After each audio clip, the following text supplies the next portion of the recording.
Hi friends, எல்லாருக்கும் வணக்கம். இப்போ பார்த்தீங்கன்னா மணி வந்துட்டு 11:15. இது வந்து சண்டே. நான் இன்றைக்கி வந்துட்டு மதியம் லஞ்சு என்ன நான் ரெடி பண்ண போகிறேன் அப்படிங்கிறத நான் அந்த வீடியோவில் நீங்கள் பார்க்க போகிறீங்க. இப்போ பார்த்தீங்கன்னா மணி 11:15 ஆகுது.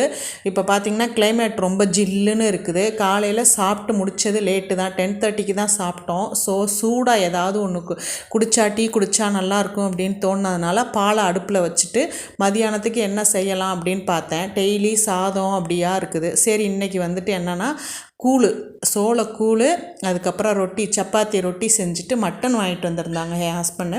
ஸோ அதை பாதியை வந்து கிரேவி மாதிரி சப்பாத்திக்கு செஞ்சுட்டு அந்த கூழுக்கு ஊற்றி சாப்பிட்றதுக்கு குழம்பு மாதிரி வேணும். ஸோ அதுக்காக மட்டன் குழம்பு வச்சுக்கலாம் அப்படின்னு சொல்லிட்டு நான் வந்து இன்றைக்கி என்ன பண்ண போகிறேன்னா, சப்பாத்தி மாவு பிசைகிறதுக்கு நான் 1.5 கப்பு சப்பாத்தி மாவு எடுத்து வச்சுருக்கேன், கோதுமை மாவு. இப்போ பார்த்திங்கன்னா அதுக்கடையில் பால் கொதிச்சிருச்சு. டீ தூளை போட்டு கொதிக்க வச்சுட்டு தனியாக ஒரு டம்ளரில் காஃபி தூள், என் பொண்ணுக்கு காஃபி பிடிக்கும், ஸோ அவளுக்கு காஃபி கொடுக்கலான்னு சொல்லிவிட்டு தனியாக ஒரு டம்ளரில் பால் எடுத்து வச்சுருக்கேன். டீ தூளை போட்டு கொதிக்க விட்டுட்டு அதுக்கப்புறம் நான் என்ன பண்ணிட்டேன்னா மாவு பிசைய ஆரம்பிச்சிட்டேன். அந்த சப்பாத்தி மாவோட கொஞ்சம் உப்பு, கொஞ்சம் எண்ணெய் ஊற்றி அதை நல்லா கலந்துக்கிட்டு அதுக்கப்புறம் தண்ணியை தொளிச்சு பிசைஞ்சு நல்ல ஒரு சாஃப்டான மாவாக எடுத்துக்கிட்டாச்சு. இப்போ பார்த்திங்கன்னா நல்லா பிசைஞ்சு வச்சாச்சு. அது டீ கொதித்து வேகிறதுக்குள்ளே நான் சப்பாத்தி மாவை பிசைஞ்சிட்டேன். வேகிறதுக்குள்ள கொதிக்கிறதுக்குள்ளே. இப்போ பார்த்திங்கன்னா அடுத்து டீ கொதிச்சிருச்சு. நம்ம அதை வடிகட்ட போகிறோம். அதுக்கு தேவையான அளவு சர்க்கரை போட்டு வடிகட்டி ஆற்றி இந்த கிளைமேட்டுக்கு சூடாக உட்காந்து குடிச்சிட்டு அதுக்கப்புறம் நம்ம வேலையை வந்து ஸ்டார்ட் பண்ணோன்னா சூப்பராக இருக்குங்க. ஒரு எனர்ஜெட்டிக்காக இருக்கும். ஏன்னா பெரும்பாலும் வந்துட்டு குளிர்காலம்னாவே வந்துட்டு நமக்கு எந்திரிச்சு வேலை பார்க்கணுன்னு தோணாது, படுத்துகிட்டே இருக்கணும்னு தோணும், சோம்பலாக இருக்கும். இந்த மாதிரி டீ அந்த மாதிரி இதெல்லாம் குடிச்சிட்டு பண்ணும்போது நமக்கே ஒரு எனர்ஜெட்டிக் வந்த மாதிரி இருக்கும். ஸோ அதனால் எங்களுக்கு வந்து எப்போவும் சாப்பிட்டு கொஞ்சம் டீ குடிக்கிற பழக்கம் உண்டு. அதனால் டீ போட்டு குடித்தாச்சு, என் ஹஸ்பண்டுக்கும் கொடுத்தாச்சு. அப்புறம் பார்த்திங்கன்னா நெக்ஸ்ட்டு வந்துட்டு ஸ்டார்ட் பண்ணிட்டேன் சமையலை. இப்போ பார்த்திங்கன்னா வந்துட்டு மட்டன் வந்துட்டு வாங்கிட்டு வந்திருந்தாங்க. அதில் வந்துட்டு நல்லா அலசி கழுவி எடுத்துட்டு பாதி எலும்பாக வந்து குழம்பு வைக்க எடுத்துக்கிட்டு நல்ல சதையாக உள்ள கறியெல்லாம் வந்துட்டு வறுக்கலாம், கிரேவி மாதிரி செய்யலாம் அப்படின்னு சொல்லிட்டு இருந்தேன். இப்போ பார்த்திங்கன்னா நல்ல சதையாக உள்ள கறியை கறியை குக்கரில் எடுத்துக்கிட்டு அது கூட கொஞ்சம் உப்பு, மஞ்சத்தூள், அதுக்கப்புறம் இஞ்சி பூண்டு பேஸ்ட் 2 டீஸ்பூன் இதை சேர்த்து அதை முதல்ல ஒரு 6 விசில் வர்ற அளவுக்கு நம்ம வந்து வச்சுருவோம் குக்கரில். வச்சுட்டு அதுக்கப்புறம் வந்துட்டு அதுக்கு என்னென்ன தேவையோ அதெல்லாம் நம்ம வந்துட்டு ரெடி பண்ணிடலாம். சமையலுக்குன்னு நான் வந்துட்டு கிச்சனுக்குள்ளே வந்துட்டேன்னு வச்சுக்கோங்களேன். அதுக்கப்புறம் வந்துட்டு வேறு எந்த ஒர்க்கையும் நான் வந்து கான்சன்ட்ரேட் பண்ண மாட்டேன். ஸோ சமையல்னால் அந்த சமையல்லேருந்து அதுக்கடுத்து அதை என்ன பண்ணணும், என்ன செய்யணும்னு அந்த ஒரே சமையலை முடிச்சுட்டு தான் நான் அடுத்த ஒர்க்கே வந்துட்டு பண்ணுவேன். ஸோ நம்ம வந்துட்டு குக்கரில் அதை வேக வச்சுட்டு அடுத்தது இதுக்கு தேவையான வெங்காயம், தக்காளி, பச்சை மிளகா என்ன தேவையோ அதெல்லாம் எடுத்து கட் பண்ண ஆரம்பிச்சிட்டேன். இந்த எலும்போடு சேர்த்து வந்து பார்த்திங்கன்னா வந்துட்டு ஏன்னா கறியெல்லாம் வந்துட்டு கிரேவி மாதிரி செஞ்சிடலாம். எலும்போடு கொஞ்சம் அது கூட வெறும் எலும்பாக போட்டோன்னா கொஞ்சம் நல்லாயிருக்கா. அது கூட வந்து உருளைக்கிழங்கு, கத்தரிக்காய், முருங்கைக்காய் அந்த மாதிரி காயெல்லாம் சேர்த்து செய்யும்போது நல்லாயிருக்கும். இன்றைக்கி நான் வேறு எந்த காயும் சேர்க்கலை. உருளைக்கிழங்கும் அந்த மட்டன் எலும்பும் வச்சு தான் வந்துட்டு குழம்பு வைக்க போகிறேன். இப்போ பார்த்திங்கன்னா வெங்காயம், பச்சை மிளகாலாம் நறுக்கி வச்சாச்சு. அதுக்கப்புறம் நான் குக்கரில் வந்துட்டு அடுப்பில் வந்து குக்கரை வச்சுட்டு தேவையான அளவு எண்ணெய் ஊற்றிட்டு ஹோல் கரம் மசாலா, பட்டை, கிராம்பு இதுக்கு என்னென்ன தேவையோ எல்லாம் வந்துட்டு மேலேருந்து எடுத்து கீழே வச்சுக்கிட்டேன். அதாவது வந்துட்டு மேலே அந்த கபோர்டுலேருந்து எல்லாம் எடுத்து வச்சாச்சு. அதுக்கு தேவையான அளவு ஹோல் கரம் மசாலா, பட்டை, கிராம்பு எல்லாம் போட்டுட்டு அதுக்கப்புறம் வந்துட்டு பச்சை மிளகா, வெங்காயம், கருவேப்பிலை இது 3ஐயும் அந்த குழம்புக்கு போட்டுட்டு அதை நல்லா கிளறி விட்டு இப்போ வந்து தேங்காய் மசாலா அரைச்சி ஊற்றணும் அந்த குழம்புக்கு. அதனால் நான் தேங்காய் அரை மூடி எடுத்தது ஒரு 3/4 இதில் அரை மூடி தேங்காயில் 3/4 குழம்புக்கு ஊற்றிட்டு காவாசி வந்து கிரேவிக்கு வச்சுக்கலாம் அப்படின்ட்டு கட் பண்ணி எடுத்துக்கிட்டேன். இதுக்கு இடையில பார்த்திங்கன்னா வெங்காயம் நல்லா வதங்கிருச்சு. அதுக்கப்புறம் வந்துட்டு இஞ்சி பூண்டு பேஸ்ட்டு அதோட சேர்த்து அது வதங்கிக்கிட்டு இருக்குது. இப்போ அதுக்கு இடையில வந்துட்டு தக்காளி எடுத்து கட் பண்ணி ரெடி பண்ணி வச்சுக்குவோம். நான் இன்றைக்கி 3 தக்காளி போடுறேன். தக்காளியும் போட்டு அதையும் நல்லா வந்து அது கூட சேர்த்து நல்லா மசிகிற அளவுக்கு நல்லா வந்து வதக்கி எடுத்துருவோம். இது வதங்கிறதுக்கு தேவையான அளவு நம்ம உப்பு சேர்த்துக்கணும். உப்பு சேர்த்துக்கிட்டு அதை நல்லா வந்து வதக்கி எடுத்துக்குவோம். இப்போ பார்த்திங்கன்னா வந்துட்டு நான் சண்டே ஆனாவே வந்துட்டு நான்வெஜ்ஜு அப்படி ஏதாவது சாப்பிட்டா தான் வந்து ஒரு ஃபில்லிங் இருக்கும். இப்போ பாருங்கள் எண்ணெய் பிரிஞ்சு வந்துருச்சு, தக்காளி நல்லா வதங்கிருச்சு. இதுக்கப்புறம் நம்ம மசாலா வந்துட்டு அரைக்க ஸ்டார்ட் பண்ணிடுவோம். அதுக்கடையில் 2 உருளைக்கிழங்கு எடுத்து அதை நல்லா நல்லா தண்ணியில் வச்சு கழுவிட்டு இருக்கேன். அது கொஞ்சம் நேரம் தண்ணியில் ஊறட்டும். ஏன்னா உருளைக்கிழங்கு நல்லா அழுக்காக இருக்குல்ல, கொஞ்சம் நேரம் தண்ணியில் நல்லா ஊற வச்சுட்டு அதுக்கப்புறம் தோலை சீவிட்டு நறுக்கிக்கலாம். இப்போ பார்த்திங்கன்னா நான் வந்துட்டு நம்ம கட் பண்ணி வச்சுருக்க தேங்காய் எடுத்துக்குவோம். தேங்காய் கூட வந்துட்டு ஒரு 4-5 முந்திரி பருப்பு, இது மட்டும்தான் நான் சேர்த்து அரைக்க போகிறேன். இன்னொரு விதமாகவும் வந்துட்டு இந்த கறி குழம்பு வைக்கலாம். அதுக்கு வந்துட்டு நான் சோம்பு, கசகசா, பொட்டுக்கடலை எல்லாம் சேர்த்து அரைப்போம். நான் அன்றைக்கி அந்த மாதிரி வைக்கலை, இன்றைக்கி ரொம்ப சிம்பிளாக தான் வைக்கிறேன். ஸோ அதனால் வந்துட்டு இந்த தேங்காயும் இந்த முந்திரி ஒரு 4-5 முந்திரி, ரொம்பலாம் போட வேணாம், ஒரு 4-5 முந்திரி போதும். அந்த மாதிரி போட்டோன்னா டேஸ்ட்டு சூப்பராக இருக்கும் கறி குழம்பு. ஸோ அது மாதிரி அதை எடுத்து நல்லா கொஞ்சம் தண்ணி விட்டு நல்லா நெய்ஸாக அரைச்சி எடுத்துக்குவோம். இதுக்கடையில் நல்லா வந்துட்டு மசிகிற அளவுக்கு தக்காளி வெந்துருச்சு. நம்ம வந்துட்டு மஞ்சத்தூள் சேர்த்துக்குவோம். மஞ்சத்தூள் சேர்த்து அது கூட கறியும் எடுத்து போட்டு பாருங்கள், எலும்பாக எடுத்து வச்சுருக்கேன். கறியும் எடுத்து போட்டு நல்லா வதங்க விடுவோம். இந்த மஞ்சத்தூள்லே வதங்கும் போது அந்த மட்டன் பச்சை ஸ்மெல்லாம் போயிடும், நல்லாயிருக்கும். ஸோ அதனால் மஞ்சத்தூள் போட்டுட்டதுக்கப்புறம் மட்டனை போட்டு வதக்கணுன்னா அந்த ஸ்மெல்லே வேறு மாதிரி இருக்கும். ஸோ வந்து நம்ம ஒரு 5 நிமிஷம் நல்லா மட்டனை மஞ்சத்தூளோடு சேர்த்து வதக்கிட்டு அதுக்கப்புறம் நம்ம அரைச்சி வச்சுருக்க வீட்டில் உள்ள மிளகாத்தூள், மல்லித்தூள் எல்லாம் சேர்த்து அரைச்சிருக்கேன். அந்த பொடி தான் நான் சேர்க்குறேன். அது ஒரு 4 டேபிள் ஸ்பூன் வந்துட்டு நான் சேர்த்துக்கிட்டேன். சேர்த்து அதையும் சேர்த்து வதக்குவோம். எல்லாம் சேர்த்து கறியோடு சேர்த்து நல்லா பைண்டிங்காக மிக்ஸ் ஆகி வரட்டும். அதுக்கு இடையில் நம்ம வந்து இந்த மசாலாவை அரைச்சி எடுத்துருவோம். இப்போ சாட்டர்டேனாவே வந்துட்டு எல்லாம் ஃப்ரீயாக இருக்கலாம், செய்யலாம் அப்படின்னு சொல்லி நினப்போம். ஆனால் சாட்டர்டே தான் வந்துட்டு ஃபுல் அண்ட் ஃபுல் வந்துட்டு நமக்கு வேலை நிறைய இருக்கும். இப்போ பாருங்கள், கறி நல்லா வதங்கி மசாலாலாம் வெந்து எண்ணெய் பிரிஞ்சு வந்துருச்சு. இப்போ மற்ற டேஸ்லாம் பார்த்திங்கன்னா மண்டே டு ஃப்ரைடே பார்த்திங்கன்னா நம்ம மார்னிங்கே வந்து சமையல்லாம் முடிச்சிருவோம். அப்போ கூட கொஞ்சம் நேரம் ரெஸ்ட் எடுக்கிறதுக்கு டைம் கிடைக்கும். ஆனால் நமக்கு இந்த சண்டே சாட்டர்டே பார்த்திங்கன்னா காலையில் சமையல், மதியம் சமையல், நைட்டு சமையல், ஈவினிங் ஏதாவது ஸ்நாக், இப்படி வந்துட்டு ஃபுல் அண்ட் ஃபுல் நம்ம வந்துட்டு அந்த 2 நாளும் பிஸியாகவே இருக்கிற மாதிரி இருக்கும். இப்போ பார்த்திங்கன்னா நல்லா மசாலா தூள் வதங்கினதுக்கப்புறம் நம்ம தேங்காய் அரைச்சி வச்சுருக்கோம் பாருங்கள், அந்த மசாலாவையும் எடுத்து கொட்டிட்டு அதுக்கப்புறம் கரம் மசாலா கொஞ்சம் சேர்த்து உப்பு சேர்த்து நமக்கு எவ்வளவு தண்ணி வேணுமோ அந்தளவுக்கு தண்ணியை ஊற்றி நல்லா மிக்ஸ் பண்ணிவிட்டு அதுக்கப்புறம் நம்ம எடுத்து வச்சுருக்க உருளைக்கிழங்க நல்லா தோல் சீவிட்டு அதை 4ஆக கட் பண்ணிவிட்டு நம்ம போட்டு மூடி வச்சிட்டோன்னா ஒரு 6 விசில் வச்சிட்டோன்னு வச்சுக்கோங்க, சூப்பராக அவ்வளோ எம்மியான கெட்டியான குழம்பு கிடைக்குங்க. எங்கள் வீட்டில் இந்த குழம்பு செஞ்சேன்னா ரொம்ப பிடிக்கும்.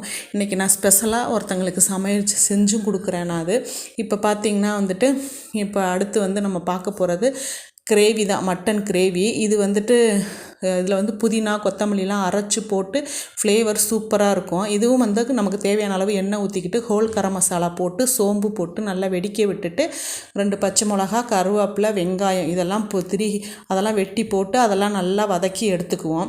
எடுத்ததுக்கப்புறம் பார்த்திங்கன்னா வந்துட்டு நம்ம வந்துட்டு இதுக்கு கொஞ்சம் போல் தேங்காய் எடுத்து வச்சுருந்தோம் பாருங்கள், ரொம்ப கொஞ்சமாக போடணும், நிறைய தேங்காய்லாம் இருக்கக்கூடாது. சும்மா ஒரு சில கட் பண்ணி குட்டி குட்டியாக கட் பண்ணி எடுத்துக்குவோம். அது கூட பார்த்திங்கன்னா 2 முந்திரி பருப்பு, இதுக்கும் ரொம்ப வேணால் ஒரு 4 முந்திரி பருப்பு போட்டுக்குவோம். முந்திரி பருப்பு போட்டதுக்கப்புறம் பார்த்திங்கன்னா ஒரு கைப்பிடி அளவு கொத்தமல்லி, ஒரு கைப்பிடி அளவு புதினா, கொஞ்சம் தயிர், அது கூட இதெல்லாம் சேர்த்து நல்லா வந்து பட்டு போல் நெய்ஸாக அரைச்சி நம்ம எடுத்துக்கணும். இதுக்கிடையில் பார்த்திங்கன்னா இஞ்சி பூண்டு பேஸ்ட்டு நான் சேர்த்துக்கிட்டேன். அதையும் சேர்த்து அந்த மசாலா கூட சேர்த்து வதக்கிக்குவோம். இப்போ பாருங்கள், இஞ்சி பூண்டு பேஸ்ட்டு நான் அதில் போட்டு அதையும் சேர்த்து நல்லா வதக்கி எடுத்துக்குவோம். இதுக்கிடையில் நான் கொத்தமல்லியை வந்து நல்லா கழுவிட்டு எடுத்துகிட்டு வந்துட்டேன். கொத்தமல்லி எப்போவுமே நம்ம எதில் கூடயாவது போட்டு மிக்ஸ் பண்ணி அரைக்கும்போது வெறும் தலையை மட்டும் போடக்கூடாது, போட்டோன்னா அந்த அளவுக்கு ஃப்ளேவர் வராது. அது கூட தண்டு இருக்குது பாருங்கள், கொத்தமல்லி தண்டு, அந்த தண்டையும் சேர்த்து கழுவிட்டு நறுக்கி போட்டோன்னா தான் ஃப்ளேவர் சூப்பராக கிடைக்கும். இதுக்கிடையில் 2 தக்காளி நான் அது கூட வந்துட்டு குட்டி குட்டியாக கட் பண்ணி தக்காளி சேர்த்துக்கிட்டேன். இப்போ போட்டிங்கன்னா அது கூட கொஞ்சம் உப்பு சேர்த்துட்டு அதை அப்படியே மூடி வச்சுருவோம். தக்காளி நல்லா மசிஞ்சு வேகட்டும். அந்த கொத்தமல்லியை நான் குட்டி குட்டியாக கட் பண்ணி போட்டு எடுத்துக்கிட்டேன். கொஞ்சம் போல் கொத்தமல்லி நான் எடுத்து வச்சுக்கிட்டேன், குழம்புக்கு லாஸ்ட்டில் கொதிச்சதுக்கப்புறம் சேர்க்குறதுக்காக அது எடுத்து வச்சுருக்கிறேன். இப்போ பார்த்திங்கன்னா அது கூட தயிர் ஒரு 1/4 கப்பு இருக்கும். அதாவது வந்து டேபிள் ஸ்பூன்னு பார்த்திங்கன்னா ஒரு 5 டேபிள் ஸ்பூன் இருக்கும். ஏன்னா ரொம்பவும் சேர்க்கக்கூடாது, ஏன்னா தக்காளி சேர்த்துருக்கோம், இது சேர்த்துருக்கோம், புளிப்பு வந்துடும். ஸோ தயிர் கொஞ்சம் போல் சேர்த்துக்கிட்டால் போதும். சேர்த்து இதை நல்லா ஃபைன் பேஸ்ட்டாக அரைச்சி எடுத்துக்கிட்டு வந்துடணும் இந்த மசாலாவை. இன்னொரு தடவை சொல்கிறேன், இதில் என்ன சேர்த்துருக்கேன் அப்படின்னு பார்த்திங்கன்னா தேங்காய், அதுக்கப்புறம் வந்து பார்த்திங்கன்னா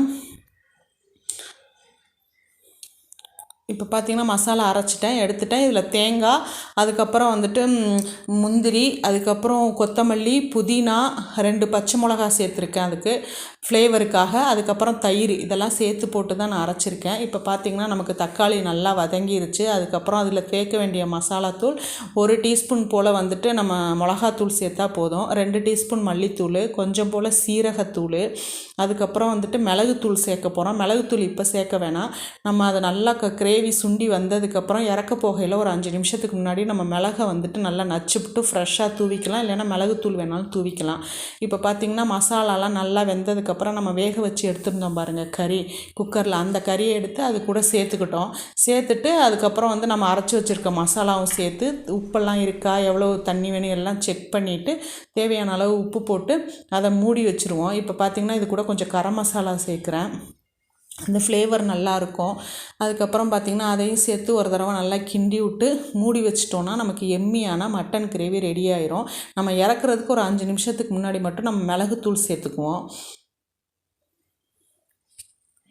இப்போ பார்த்திங்கன்னா எந்தெந்த பொருள் எடுத்து தாளிச்சனோ அந்தந்த பொருளை அந்தந்த நேரத்தில் கரெக்டாக நீட்டாக வந்து அடுக்கி வச்சுருவேன். அப்பப்போ அந்தந்த வேலையை அந்தந்த கையோடய செஞ்சுருவேன். இப்போ பார்த்திங்கன்னா நல்லா கொதி வந்துருச்சு. கொதி வந்ததுக்கப்புறம் நான் மிளகுத்தூள், இது நான் ஃப்ரெஷ்ஷாக வீட்டிலே அரைச்ச மிளகுத்தூள் தான், அதனால் வந்துட்டு மிளகுத்தூள் ஒரு அரை டீஸ்பூனுக்கு தக்கன மிளகுத்தூள் சேர்க்குறேன். சேர்த்து அதுவும் சேர்த்து நல்லா வேக வச்சுட்டு அதுக்கப்புறம் பார்த்திங்கன்னா அந்த இடத்தெல்லாம் வந்துட்டு க்ளீன் பண்ணணும். அதுக்கு முன்னாடி வந்துட்டு நான் எங்கள் எப்போவுமே நான்வெஜ்ஜு சாப்பிட்டனாலும் சரி, நான் சாதாரண சாப்பாடு சாப்பிட்டாலும் சரி, வெள்ளரிக்காய் வெங்காயம் இது 2 இல்லாமல் நாங்கள் சாப்பிட மாட்டோம். ஸோ அது 2ஐயும் வந்து சீவி கட் பண்ணி எடுத்து வச்சுக்குவோம். வச்சுட்டு இதுக்கப்புறம் இந்த இடத்த நல்லா க்ளீன் பண்ணிடுவோம். இப்போ பாருங்கள் நம்மளோட கிரேவி அழகாக எண்ணெய் பிரிஞ்சு சூப்பராக எம்மியாக ரெடி ஆகிடுச்சு பாருங்கள். பார்க்கும்போதே அவ்வளோ சூப்பராக இருந்துச்சு. இதுக்கிடையில் இன்னொரு மண் பாத்திரத்தில் நான் வந்து தண்ணி வச்சுருக்கேன். அது எதுக்குன்னு பார்த்தீங்கன்னா நான் கூழ் செய்ய போகிறேன், சோளக்கூழ்.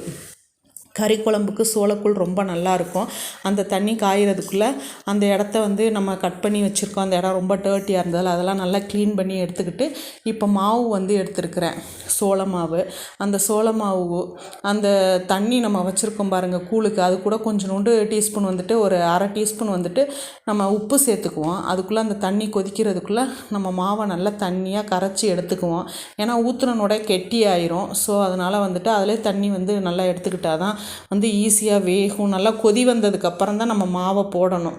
அப்போ தான் மாவு சீக்கிரம் வேகும், இல்லைன்னா சரியாக வேகாது. இப்போ பார்த்திங்கன்னா அதை கிண்டி விட்டுக்கிட்டு இங்கே பார்த்திங்கன்னா நம்மளோட குழம்பு எவ்வளோ சூப்பராக ரெடி ஆகிடுச்சு பாருங்கள். நான் சொன்ன மெத்தட் படி நீங்கள் ட்ரை பண்ணி பாருங்கள். பார்க்கும்போதே எவ்வளோ எம்மியாக இருக்குதுன்னு பாருங்கள். இன்றைக்கி பார்த்திங்கன்னா இந்த குழம்பு வந்துட்டு நான் வைக்கிற குழம்பு என் ஹஸ்பண்டோட ஆஃபீஸில் வந்துட்டு ஃபாரினர்ஸ் வந்து ஒர்க் பண்ணுறாங்க, அவங்களுக்கு ரொம்ப ரொம்ப பிடிக்கும். ஸோ அதனால் அவங்களுக்கு இன்றைக்கி ஸ்பெஷலாக வச்சு கொடுக்க சொல்லியிருக்காங்க. ஸோ அதனால் அவங்களுக்கு கிரேவி இந்த குழம்பு நான் வச்சு கொடுத்து விட்டேன்.